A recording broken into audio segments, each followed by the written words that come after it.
This is the second lecture for Chapter 2 in our textbook. In the first part of Chapter 2, we talked about two important macromolecules found in biological systems. We talked about carbohydrates and fats. And so in the second half of Chapter 2, we're going to talk about proteins and DNA. Okay? And proteins are a macromolecule that are made of amino acids.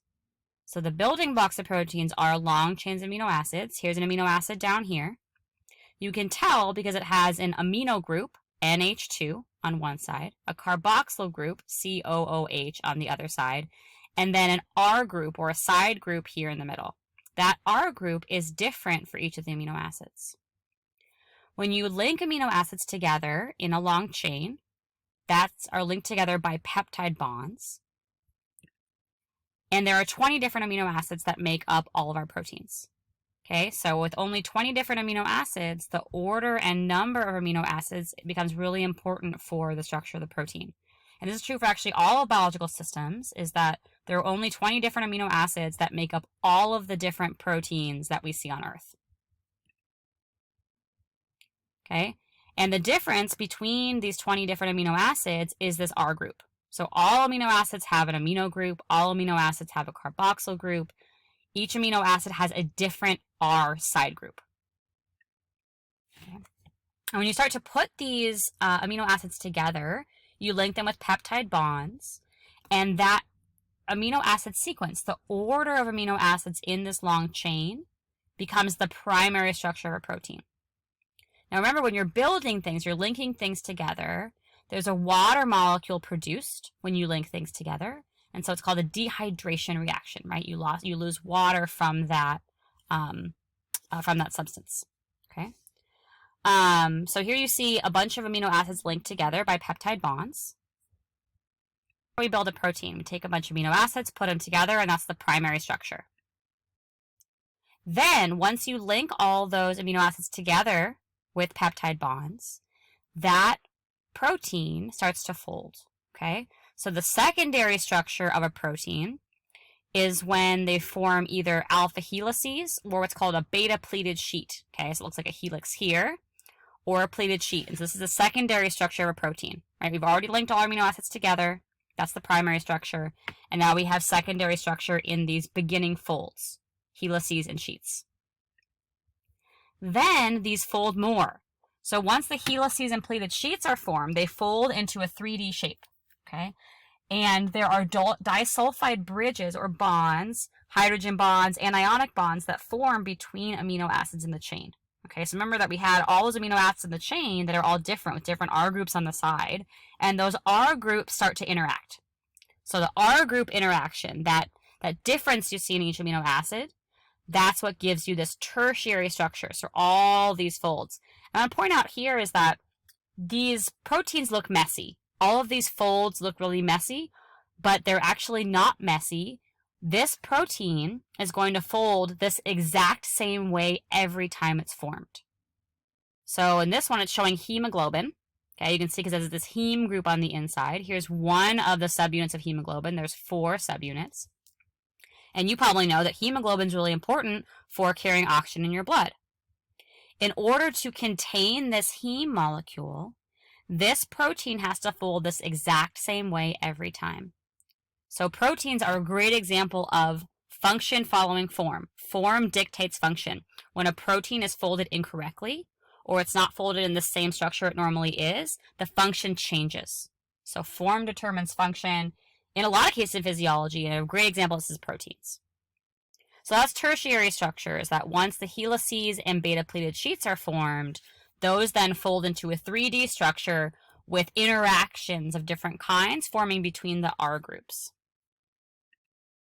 Finally, you have quaternary structure, and that's when you take 2 or more folded polypeptide chains and stick them together.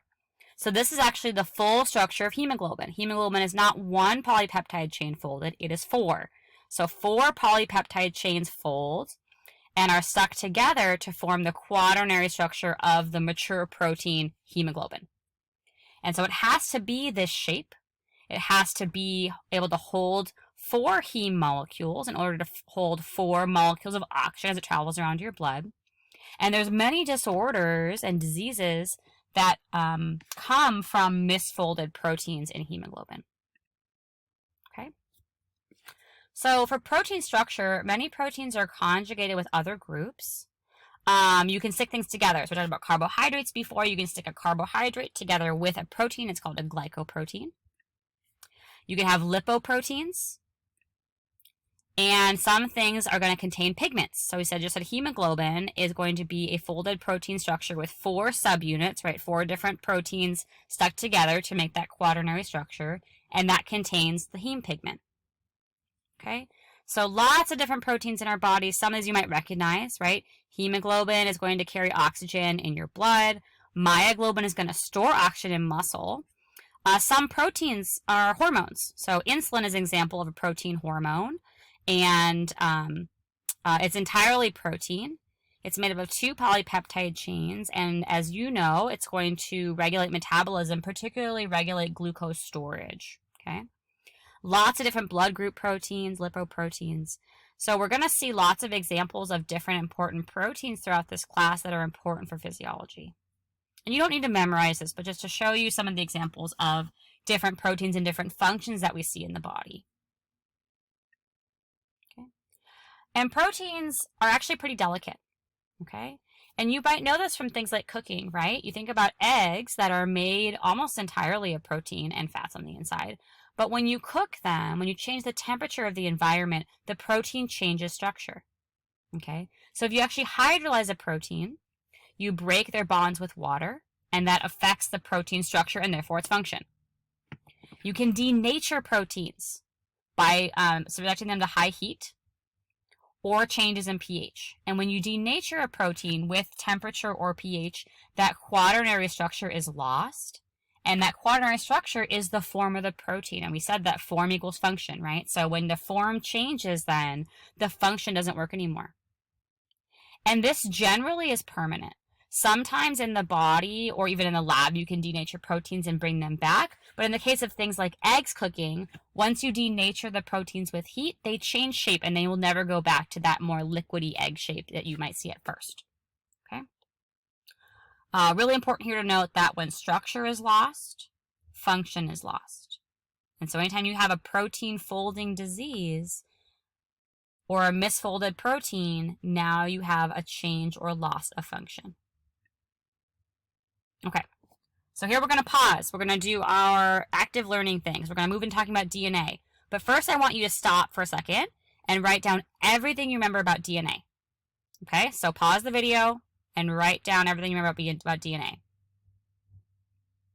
Okay, welcome back. Let's review. What is DNA?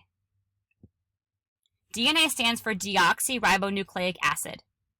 Okay, it's missing the H on the sugar, and we'll compare this to RNA, ribonucleic acid, in a little bit. So deoxyribonucleic acid, and it makes up our genetic information. It's a genetic code, right? So DNA is the information for our bodies. DNA is stored in the nucleus as chromosomes, and it codes for proteins. So to make a protein, your cells have to read the DNA in order to produce the proteins. DNA is copied before cell division, right? So before a cell goes through mitosis or meiosis, the DNA is copied. And it uses the bases A, T, C, and G. So when you look at DNA, it's just a big old string of different order of A, T, C, and G. And remember that there's complementary base pairing in DNA, which means that in a double strand, A matches up with T and C matches up with G. DNA forms a double helix. And this is due to the hydrogen bonds that form in the middle. So the sugar phosphate backbone on the outside of your DNA. And as a double helix forms, those bases, the A, T, C's, and G's, are paired up along the middle and they hydrogen bond together. Okay? So here's an example, right? Here's our different bases, G, T, C, and A. G stands for guanine, T for thymine, C for cytosine, and A for adenine. And one of these is called a nucleotide, right? So one nucleotide has the 5-carbon sugar, the deoxyribose sugar, a phosphate group, and the base, the A, C, T, or G. That's a nucleotide. When you string them together and link them together along this sugar phosphate backbone, you have the bases all line up on one side. A binds with T, C bonds with G. And then when these bond together and pair up, the sugar phosphate backbones are now parallel. Okay, they're actually called anti-parallel because they look parallel, but they run from one direction to the other. That's a little bit more than we need to know for this class. Okay, and then those sugar phosphate backbones start to wind around each other, and so you end up with this again, this double helix with the bases in the middle, always paired up. So anytime you see an A, you're going to see a T on the other strand. Anytime you see a G, you're going to see a C on the other strand, and so on and so forth, all the way down your DNA strand. And that is how our genetic code is formed. Okay, that's our very brief DNA review. Now it's time for RNA. So pause your video and write down everything that you know about RNA. Maybe you could have some hints about what we just talked about for DNA. Okay, welcome back. So what do we know about RNA? We said DNA has a deoxyribose sugar. That means RNA has a ribose sugar. RNA has short strands. And unlike DNA, it's single-stranded. So DNA is double-stranded, RNA is single-stranded. And probably the most well-known type of RNA is called mRNA. M stands for messenger, so it's messenger RNA. And that is the molecule that is made during transcription. So remember, think back, right? You have DNA in the nucleus of a cell. Your cellular machinery reads that DNA to make an mRNA molecule. And then the ribosomes read that mRNA molecule and translate them into a protein. RNA is not stored in the cell. We said that DNA is, right? DNA is stored in the nucleus, that's your genes. RNA is not stored, it's made transiently and then it is degraded. RNA is not the genetic code, but it's made from it, okay? And the mRNA has to leave the nucleus to go find the ribosome to be translated into a protein. So once that mRNA is made, it exits the nucleus. And there are other kinds of RNA too. So mRNA is, again, this one that is transcribed. But rRNA and tRNA are other forms of RNA that are used to make proteins. So the rRNA actually makes up the ribosome, and the tRNA is involved in transfer to make a protein. Okay, we said that RNA, R stands for ribose sugar, so it's a ribonucleic acid. Okay, so compare this. We have a deoxyribose sugar here. That's what DNA nucleotides have. RNA nucleotides have a ribose sugar. The only difference here is that there's a hydrogen here in the deoxyribose sugar and a hydroxyl group, an OH here in the ribose sugar. Another major difference is that DNA is ACTG. RNA has uracil or U instead of T. So they have A, C, and G and U. What this means then is that for RNA, and when RNA pairs up with DNA in that transcription process and translation process, the U's pair up with A's because they take the place of a T. Okay? And so finally I want to talk about another important molecule, ATP, adenosine triphosphate. You're going to recognize the adenosine. It's triphosphate because it's 3 phosphates, 1P, 2P, 3P, 3 phosphate groups, so it's triphosphate. And it's attached to this group over here, okay? But most important and easy way to recognize this is to recognize the 3 phosphate groups and that there's 3 of them. That's how you know it's ATP, adenosine triphosphate. Probably you remember, or I'll remind you that this is a really important molecule that gives us energy. This is how our energy currency in the body. So remember back to cell respiration, when your body is taking glucose, your cells are taking glucose and turning them into energy. This ATP is the energy that then moves around your body and allows you to do cellular, muscular work. Okay? And that's our brief foray into biological chemistry. So review some of those concepts, and I'll see you next time for Chapter 3.